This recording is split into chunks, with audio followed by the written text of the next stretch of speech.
Alright, so now we move on to season 5 of Supernatural. And this picks up right where the last one left off. Lucifer is set free, and then the boys end up on an airplane far away from where Lucifer was set free from. Yeah.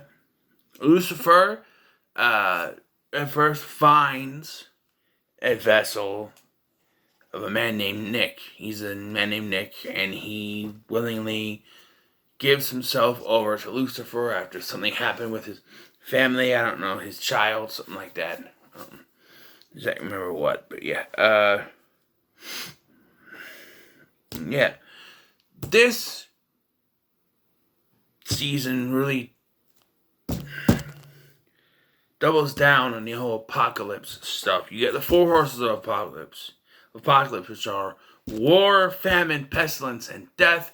And death has the best entrance of any supernatural character. You see him walking down the street, he's got the cane, he gets out of his car, he starts walking, and you just hear that song playing. Oh, death. Fantastic. And so, now that Lucifer is free, Castiel's plan is to find the Sword of Michael, which is like the vessel for the Archangel Michael. We find out that that's actually Dean, and we find out that Dean is the one true vessel of Michael, and that Sam is destined to be the one true vessel of Lucifer. And that the whole showdown is supposed to be Michael versus Lucifer, Dean versus Sam, brother versus brother, to the end, and that will cause the destruction of the world. And that's what the angels want, apparently. Not Cass, though, but that's what the other angels want. And the boys say, no, we're not going to say yes to either of it. We're going to go our own path. We're going to do our own thing. At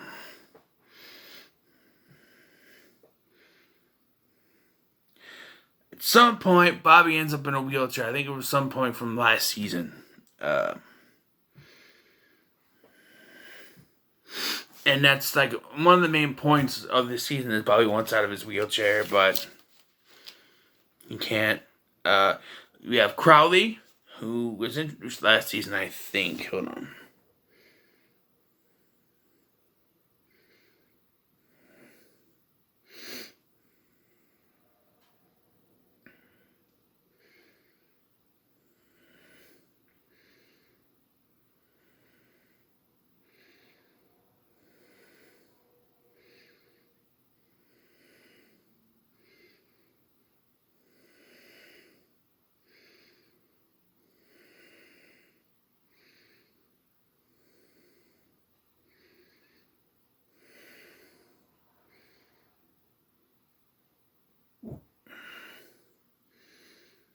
I'm guessing. But yeah, sorry. Just maybe he made his first appearance last season or this season. It doesn't really say in my little thing here, but yeah,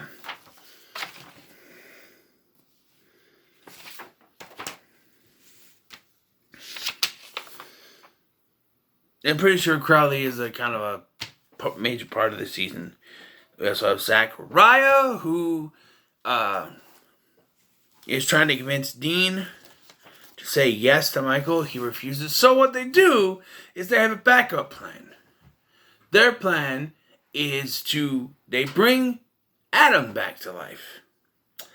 And so, initially, is the word I'm looking for. Initially, their plan was to use Adam as bait to convince Dean to do it, but it doesn't work. And Michael takes Adam as a vessel. I guess I figure it will work. It's got to be Sam's brother, so technically, it's technically that's what it is. It's going by the rules here. There are a couple of time travel episodes. One in which they go back to 1978 to stop Anna, who was introduced previous season, from killing baby Sam before he is born, killing the parents. before Sam is born. Not only that they're trying to stop Sam from being born, but not only would that happen, but Dean would, I think, 1978, Dean was 26. Hold on. Dean was 26 when the show started in 2005, right?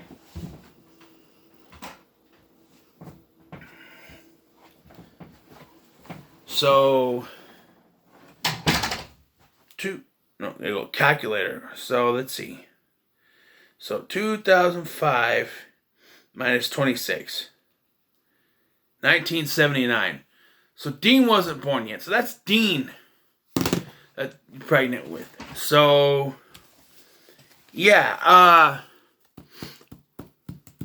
So, they don't want Dean to be born either. I don't understand that myself.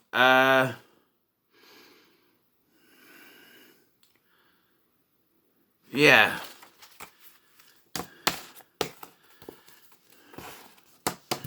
Because if you go by 22 years old, which is all he was, 1983, which was the year that it all happened. So yeah. So I guess that stops both boys from being born, I guess. But that severely messes things up. Because without the vessels, they can't happen. But also, all the people saved in the last 4 seasons, dead, basically. I don't know. The Trickster comes back in the episode Changing Channels, which is a bunch of TV episode homages and everything. Knight Rider and Dr. Sexy, which is a Grey's Anatomy homage and stuff like that. There's a herpes commercial and a supernatural sitcom, Town to Town, 2-lane roads, the family biz, 2 hunting bros, living a lie just to get by. Anyway, they find out that the Trickster is actually not Loki, but the Archangel Gabriel, and that he wants the boys to play their parts. He doesn't care either way, he just wants it to be over with. I like Dean's altercations with Death in this season. I think it's very good. The actor who plays Death, Julian Richings, is very good at it. It's too bad he, they didn't keep him on there after a while. They just sort of, The other time travel one is to the future. 5 years in the future. That's not it.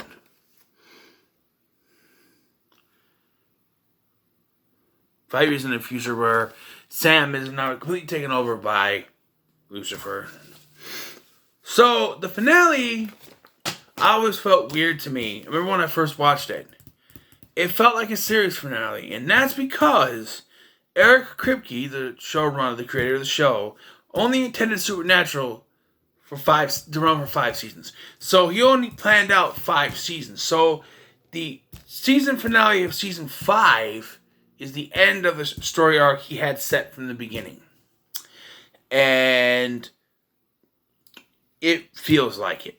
And Eric Kripke left after this, and it has not been the same ever since. Not that it's been terrible, it just hasn't been to that same par as the first 5 seasons were.